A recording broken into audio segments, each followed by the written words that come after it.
The RFK second gun.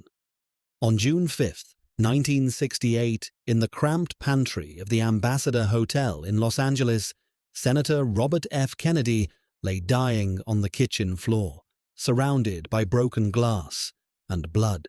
He had just won the California Democratic primary and was walking through the service corridor when shots rang out. Witnesses saw a young man, Sirhan, firing a .22 caliber revolver directly at Kennedy from several feet away. Security guards tackled Sirhan immediately. He was arrested on the spot, gun in hand, with multiple witnesses identifying him as the shooter. The case seemed open and shut, but the autopsy told a different story. Coroner Thomas Noguchi determined that Kennedy was shot from behind. At point-blank range, powder burns on his skin proved the gun was less than 3 inches away. Sirhan was always in front of Kennedy, never closer than 3 feet. The physical evidence suggested a second gunman. And that evidence, ballistics reports, autopsy photographs, police audio recordings, and witness statements describing additional shots, began disappearing almost immediately. The LAPD collected extensive forensic evidence. Bullet holes were found in the pantry's door frame, more than Sirhan's 8-shot revolver could account for. Photographs were taken, documenting these extra bullets. Audio analysis of witness recordings suggested 13 shots were fired, 5 more than Sirhan's gun could hold. Several witnesses, including security guard Thane Eugene Caesar, reported being directly behind Kennedy when the shots were fired. Caesar admitted he drew his own .22 caliber pistol during the chaos, but claimed he never fired it. He was never seriously investigated. The gun he carried that night was later sold and has never been forensically tested. Within months, the LAPD destroyed critical evidence. The doorframe containing the extra bullet holes was removed and burned. Ceiling tiles with suspected bullet impacts were disposed of. Over 2,400 photographs taken at the crime scene were ordered destroyed. Only a fraction survived because a file clerk defied the order. Audio recordings that could have definitively counted the number of shots were erased or lost. In 1988, during a civil lawsuit, it was revealed that the LAPD had also destroyed witness interview notes, ballistics worksheets, and X-rays of Kennedy's wounds. Sirhan remains in prison. Convicted of a murder, the physical evidence suggests he could not have committed alone. Every appeal citing the missing evidence has been denied. The LAPD has never explained why they destroyed materials in an assassination case. If Sirhan acted alone, why eliminate the proof? And if there was a second gun, who decided that evidence should vanish forever? The MLK rifle evidence. On April 4, 1968, Dr. Martin Luther King Jr.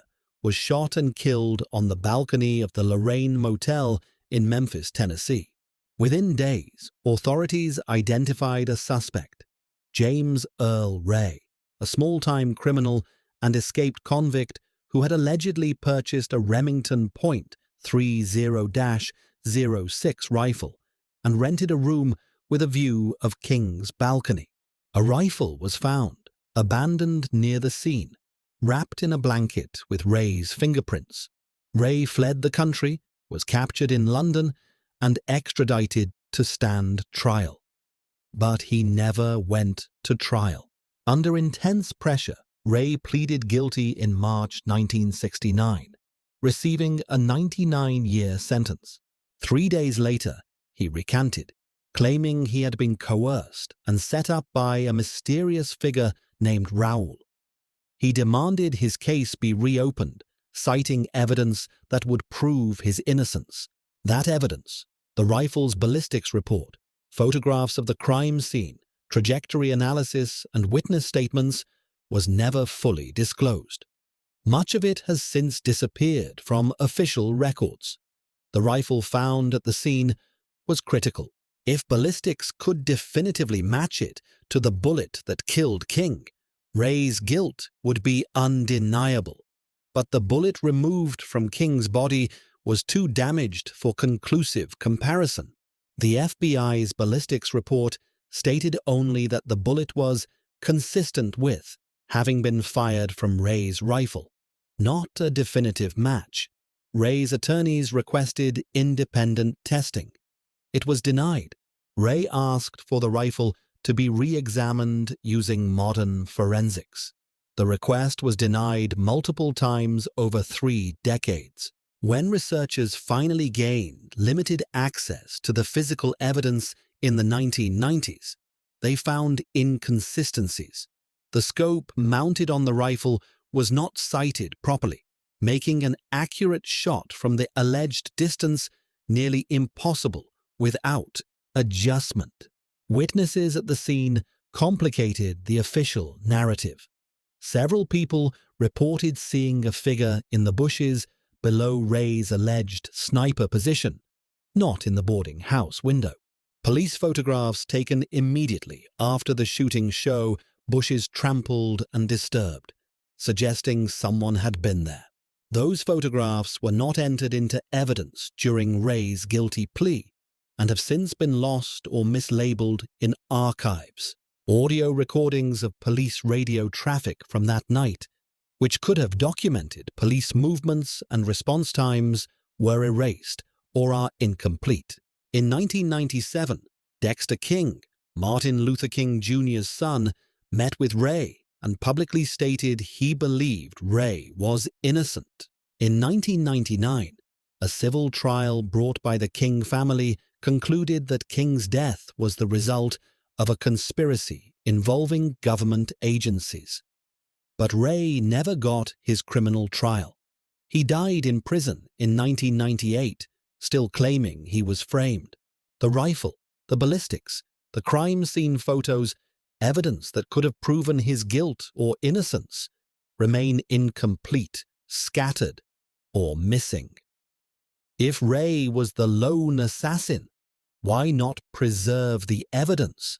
And if he wasn't, who made sure the proof would never see a courtroom? The Lindbergh ransom files. On March 1, 1932, Charles Lindbergh Jr., the 20-month-old son of America's most famous aviator, was kidnapped from his crib in the second-floor nursery of the Lindbergh estate in Hopewell, New Jersey. A ransom note demanding $50,000 was left on the windowsill. Over the next 2 months, the kidnapper communicated through additional notes, eventually collecting the ransom in marked gold certificates. The baby's body was discovered in May, just miles from the house. In 1934, Bruno Richard Hauptmann, a German immigrant carpenter, was arrested after spending some of the ransom money. He was tried, convicted, and executed in 1936. But Hauptmann maintained his innocence until the electric chair, claiming he had been framed. And the evidence that might have exonerated him, police interrogation logs, witness statements describing other suspects, and forensic reports on the ransom notes, vanished from New Jersey State Police files before his appeals could be heard. The case against Hauptmann was largely circumstantial. Ransom money was found hidden in his garage. Wood from the kidnap ladder allegedly matched lumber from his attic. Handwriting experts testified the ransom notes were written by him.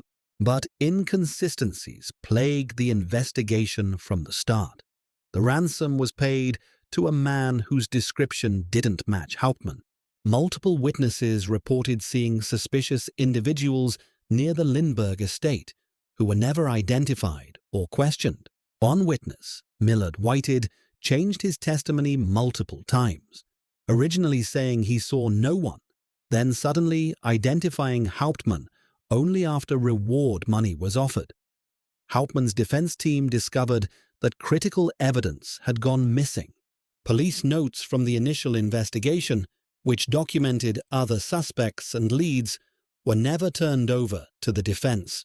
A confession allegedly obtained from Hauptmann during interrogation, later recanted, was never recorded or documented beyond police testimony. Photographs of the crime scene, including the condition of the nursery window and ground below, disappeared from evidence files. Most troubling was the ladder. The prosecution claimed a piece of wood from Hauptmann's attic floor had been used to build the kidnap ladder, but defense experts who examined the attic after the trial found evidence of tampering, saw marks that appeared fresh, suggesting police had removed the board themselves to plant evidence. Appeals were filed citing the missing evidence. All were denied. Hauptmann was executed on April 3rd, 1936. Years later, journalists investigating the case discovered that entire sections of police files had been destroyed in the 1940s, officially to save space. If Hauptmann was guilty beyond doubt, why destroy the evidence? And if he wasn't, who decided America's most famous case should be built on disappearing proof? The Black Dahlia Files. On January 15, 1947, a woman walking with her young daughter in a vacant lot in Los Angeles made a discovery that would become one of the most infamous unsolved murders in American history. The body of Elizabeth Short, a 22-year-old aspiring actress, lay bisected at the waist, drained of blood, and posed in the grass. Her face had been mutilated, her mouth slashed into a grotesque smile. The killer had surgically dissected her body, suggesting medical knowledge. The crime scene was clean, no blood, no evidence of struggle, indicating she had been killed elsewhere and dumped. The LAPD launched the largest investigation in the city's history. Over 150 suspects were questioned. Confessions poured in. More than 50 people falsely claimed responsibility. But the real killer was never caught, and the evidence that could have identified him, crime scene photographs, autopsy reports, interrogation transcripts of key suspects, and witness statements, began disappearing from police files almost immediately. The investigation was chaotic from the start. The press nicknamed Elizabeth Short the Black Dahlia and sensationalized every detail. Police were overwhelmed by leads, most of them dead ends, but several suspects emerged who warranted serious scrutiny. Dr. George Hodel, a prominent Los Angeles physician with a history of sexual misconduct, lived near where Short's body was found. His home was bugged by police in 1950 after allegations involving his own daughter, and the recordings allegedly captured him making incriminating statements about Short's murder. Those recordings were never formally entered into evidence and later went missing from LAPD archives. Another suspect, a mortuary assistant with surgical skills, was questioned extensively but never charged. His interrogation files vanished from the records.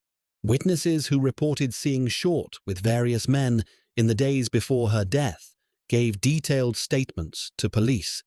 Those statements were never followed up, and most have since been lost. Photographs taken at the crime scene showing the body's position, the surrounding area, and potential evidence were catalogued but are now incomplete.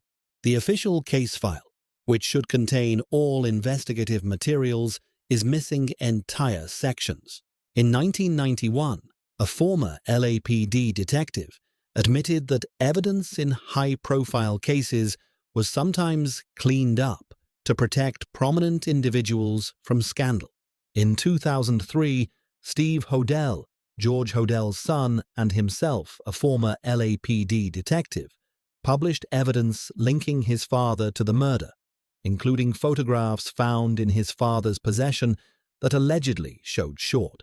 He requested access to the full case file. Most of it was unavailable, lost, destroyed, or sealed. If the evidence couldn't identify the killer, Why hide it? And if it could, who decided protecting a murderer mattered more than solving the Black Dahlia case? The Zodiac Killer DNA. On October 11, 1969, a San Francisco taxi driver named Paul Stine was shot and killed in his cab. The murderer calmly wiped down the interior, tore a piece of Stine's blood-stained shirt, and walked away into the Presidio Heights neighborhood. 3 days later, the San Francisco Chronicle received a letter. Inside was the piece of shirt, proof the writer was the killer. The letter was signed with a symbol, a circle with a crosshair. The Zodiac Killer had struck again. Over the next 4 years, the Zodiac would send dozens of letters to newspapers and police, taunting investigators, claiming credit for at least 37 murders, and providing cryptic ciphers. He left behind physical evidence, fingerprints on letters, saliva traces under stamps, and handwriting samples. DNA technology would eventually make it possible to identify him.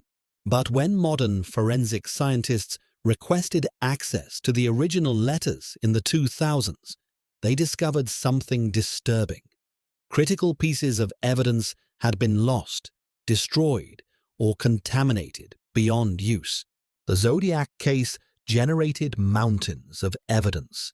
Letters postmarked from different locations, envelopes with return addresses, stamps that the killer had licked, leaving saliva, and DNA, handwriting that could be analyzed and compared, fingerprints lifted from letter surfaces, eyewitness descriptions from surviving victims and witnesses who saw the killer. Police in multiple jurisdictions, San Francisco, Vallejo, Napa, collected evidence and conducted investigations, but there was no central coordination. Files were scattered, evidence was stored improperly, and over the decades, pieces began to vanish. In 2002, the San Francisco Police Department announced they were using modern DNA technology to analyze the Zodiac letters. Initial results were promising. A partial DNA profile was extracted from saliva on stamps. But when investigators attempted to test additional letters for comparison, they found that many had been mishandled. Letters had been touched by countless detectives, reporters, and researchers over the years without gloves, contaminating them. Some letters were stored in unsealed envelopes, exposed to environmental degradation. Others were simply missing, misfiled, lost during office moves, or taken by collectors. The most critical loss involved fingerprints. In 1969, police lifted a clear palm print from Stine's taxi, presumably the killer's.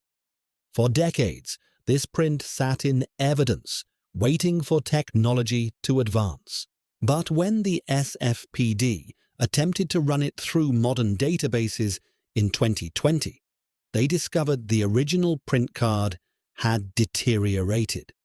The image was too degraded for automated comparison. Backup copies existed, but their quality was insufficient for conclusive matching. If the Zodiac was just another criminal, why wasn't the evidence preserved?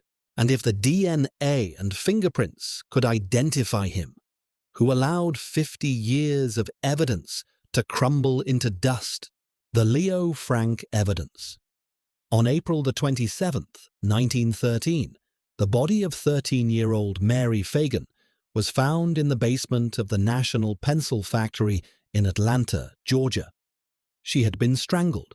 Her employer, Leo Frank, a Jewish factory manager from Brooklyn, was arrested and charged with her murder. The case became a media sensation, inflamed by anti-Semitic rhetoric and sensational press coverage. Frank's trial was a spectacle. Mobs surrounded the courthouse, chanting for his execution.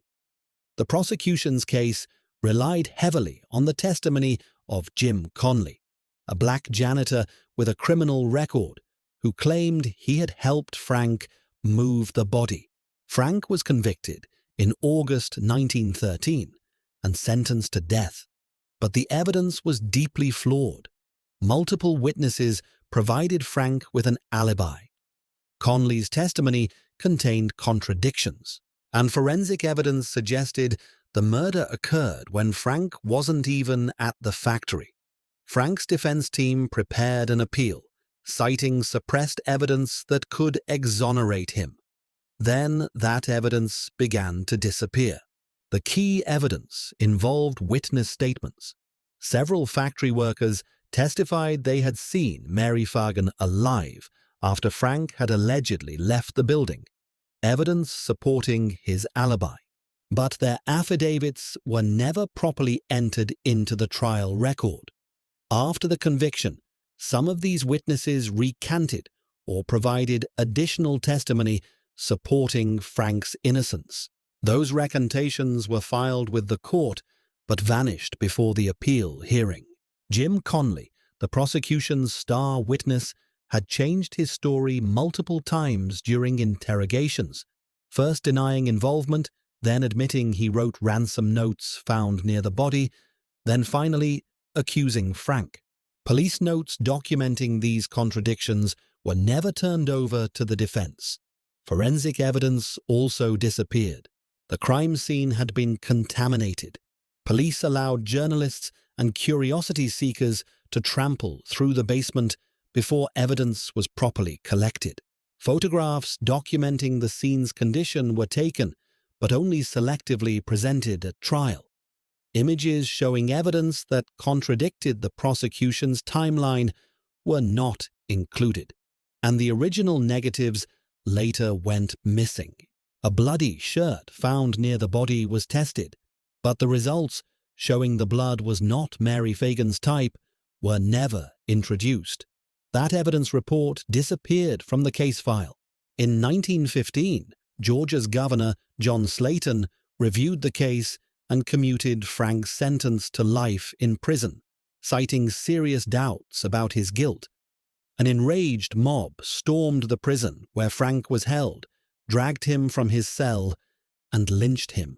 The missing evidence that could have exonerated him was never recovered. In 1986, a witness came forward claiming Conley had confessed to the murder. But by then, the original case files were incomplete, critical documents lost or destroyed. If Frank was guilty, why did evidence supporting his innocence vanish? And if he was innocent, who decided a Jewish man's life wasn't worth preserving the proof? The Sacco-Vanzetti ballistics. On April 15, 1920, a paymaster and security guard were shot and killed during a robbery in South Braintree, Massachusetts. Two Italian immigrant anarchists, Nicola Sacco and Bartolomeo Vanzetti, were arrested and charged with the murders. The evidence against them was circumstantial. They were identified in a flawed police lineup. They possessed firearms when arrested, and they were known radicals during the height of America's Red Scare.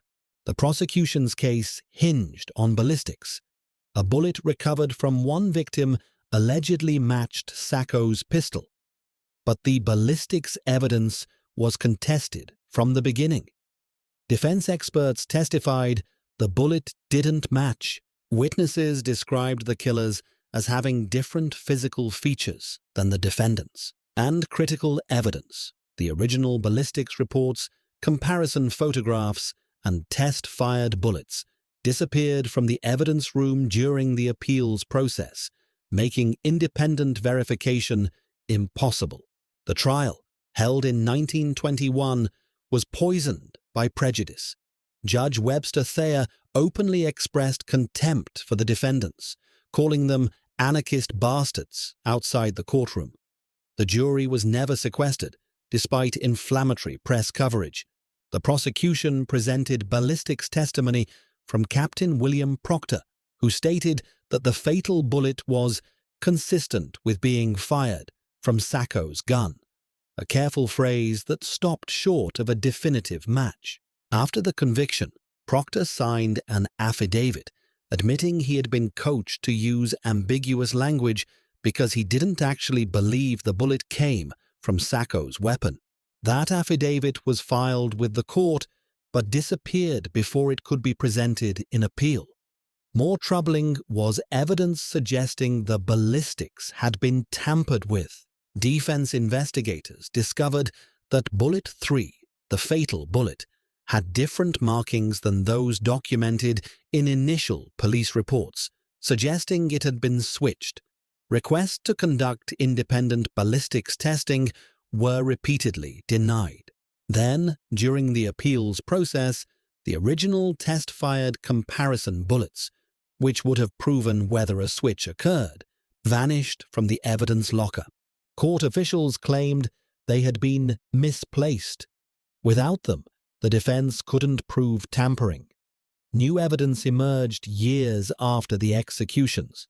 In 1961, ballistics expert Francis Russell tested the remaining evidence with modern techniques and concluded the fatal bullet had not come from Sacco's gun. But by then, Sacco and Vanzetti had been dead for 34 years.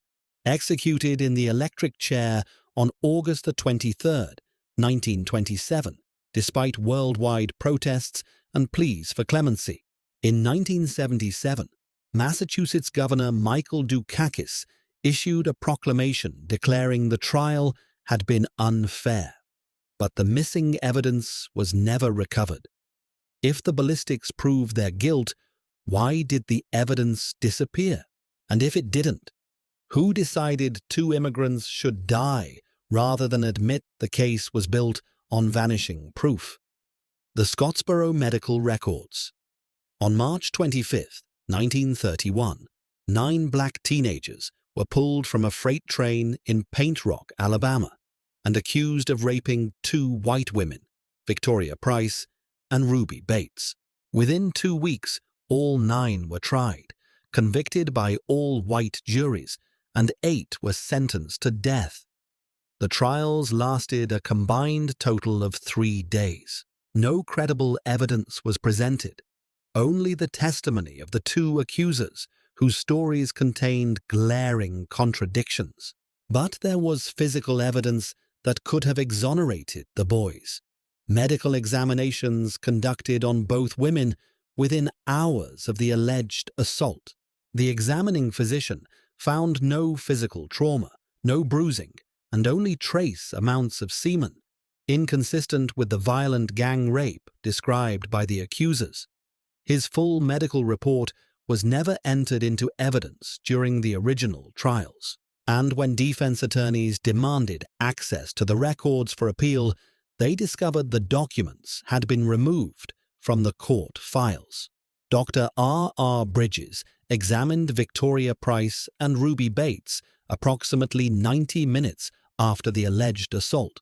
His findings were documented in a medical report that should have been the centerpiece of the defense. He found no torn clothing, no visible injuries, and no signs of recent violent trauma. The small amount of semen present was non-motile, meaning it had been there for hours, possibly days, not minutes. This evidence directly contradicted Price's testimony that she had been brutally assaulted by 6 of the defendants just an hour earlier. At trial, Dr.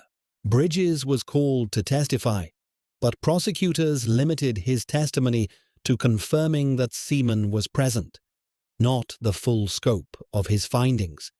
The defense requested the complete medical records for appeal. The Scottsboro court claimed the files were incomplete. Critical pages were missing. When the case was retried in 1933, defense attorney Samuel Leibowitz subpoenaed the hospital records directly. The hospital reported that the original intake forms and examination notes had been removed from their files and never returned.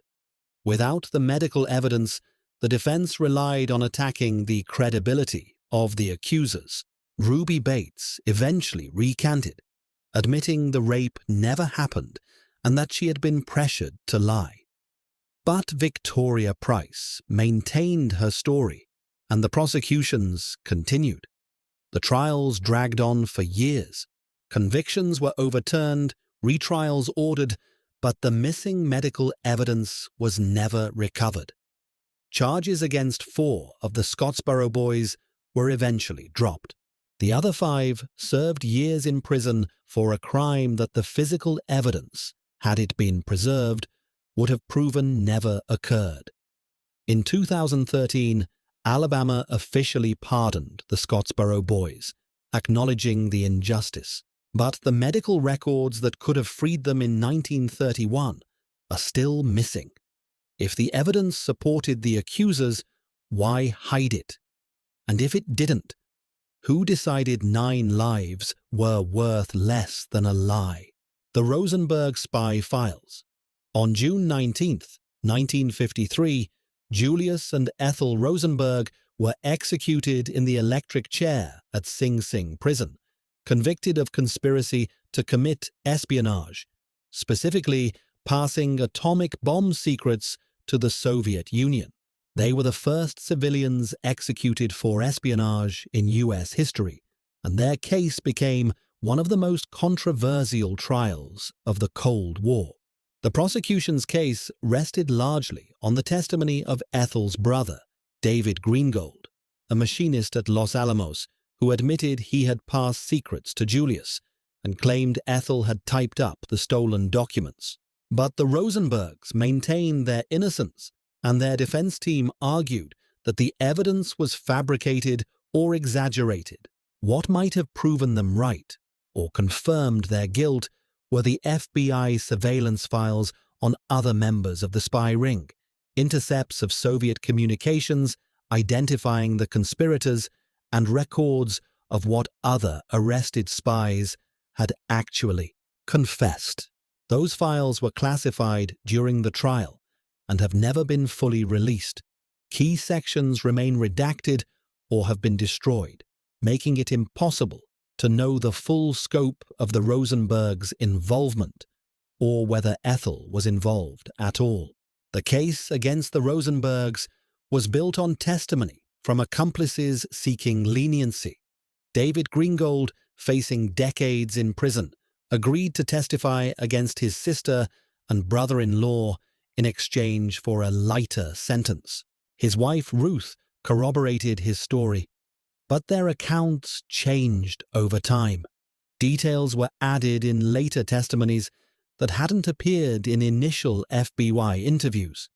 The defense suspected coaching.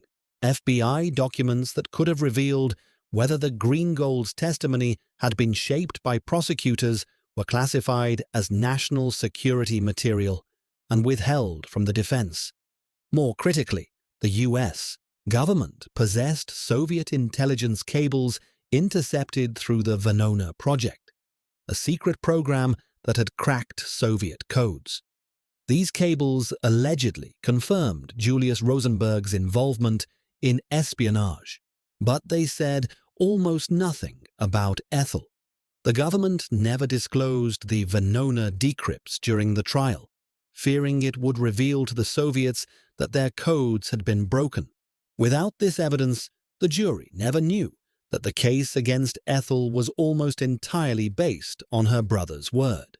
Decades later, when Venona files were declassified in 1995, they confirmed Julius had been a spy, but showed Ethel's role was minimal, likely limited to awareness rather than active participation. FBI files on other members of the ring, who they were, what they knew, what deals they made, remain partially sealed. Some were destroyed in the 1970s under a records disposal program. If the Rosenbergs were guilty as charged, why hide the full evidence? And if Ethel was executed based on false testimony, who decided her life wasn't worth preserving the truth? The Arbuckle Medical Records. On September 5, 1921, silent film star Roscoe "Fatty" Arbuckle threw a party in his suite at the St. Francis Hotel in San Francisco. 3 days later, one of his guests, actress Virginia Rappe, died of a ruptured bladder and peritonitis. Another guest, Bambina Maud Delmont, accused Arbuckle of violently assaulting Rapp, causing her fatal injuries. The press exploded with sensational headlines. Fatty Arbuckle kills girl in drunken orgy. Arbuckle was arrested and charged with manslaughter. He was one of Hollywood's biggest stars, earning $3 million a year. His downfall would be spectacular, but the case against him was built on lies. Virginia Rapp had a pre-existing medical condition, chronic cystitis, and a history of bladder issues that made her vulnerable to rupture. Medical records documenting her condition existed and could have exonerated Arbuckle by showing her death was due to illness, not assault. Those records disappeared before trial, and the prosecution's star witness, Maud Delmont, had a criminal history of extortion that would have destroyed her credibility. But those records vanished as well. The prosecution's theory was that Arbuckle had sexually assaulted Rapp with such violence that it ruptured her bladder. But the medical evidence told a different story. Dr. Melville Rumwell, who examined Rapp before she died, found no external injuries, no bruising, and no signs of forced trauma. He believed her rupture was the result of chronic inflammation, not assault. His full medical report, including notes on Rapp's prior treatments for bladder infections, was submitted to the court but never entered into evidence. When the defense requested the complete file, they were told portions were missing. Pages detailing her medical history had been removed. Maud Delmont, the prosecution's key witness, claimed she heard Rapp screaming from Arbuckle's room and found her injured afterward. But Delmont had a documented history of blackmail schemes targeting wealthy men, using false accusations to extract settlements. Her criminal record, which would have impeached her testimony, was suppressed. The prosecution refused to call her to the stand, likely because they knew cross-examination would expose her as unreliable. Records of her prior arrests and schemes were filed with the court, but disappeared from the case file before the defense could use them. Arbuckle was tried 3 times. The first 2 ended in hung juries. The third resulted in acquittal. The jury took only 6 minutes to deliberate and issued a written apology to Arbuckle, stating, "A great injustice has been done him." But his career was destroyed. Hollywood banned him from acting, and he died in obscurity in 1933. The medical records that could have cleared him immediately were never recovered. If the evidence showed assault, why suppress Rapp's medical history? And if it showed illness, who decided Arbuckle's innocence wasn't worth preserving the proof?